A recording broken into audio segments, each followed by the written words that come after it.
মনে হচ্ছে যেন ক্যানভাসে আঁকা গাছপালা ও ঘরবাড়ি, কিন্তু সবকিছুই বরফে ঢাকা পড়েছে। স্থানীয় সময় বৃহস্পতিবার কাশ্মীরের গুলমার্গে তুষারের শুভ্রতা এভাবেই মুগ্ধতা ছড়াচ্ছিল।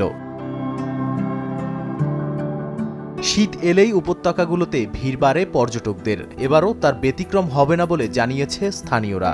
তবে পর্যটকদের সুবিধা অসুবিধার ক্ষেত্রে আগে থেকেই নিরাপত্তা বাহিনীকে সতর্ক থাকার আহ্বান জানিয়েছে হোটেল মালিকরা।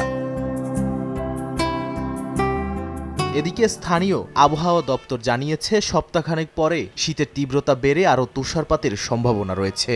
সাধারণত হিমালয় বেষ্টিত অঞ্চলগুলোতে আবহাওয়ার তারতম্য অনেকটাই চোখে পড়ে। এছাড়াও ভূমধ্যসাগরের নিম্নচাপের সৃষ্টি হলেও এর প্রভাব পড়ে এ অঞ্চলে। তবে জম্মু কাশ্মীরের আবহাওয়ার পরিবর্তনের প্রভাব উত্তরপ্রদেশ, পাঞ্জাব, হরিয়ানা এবং নয়াদিল্লিতেও পড়ে বলে জানায় আবহাওয়া দপ্তর।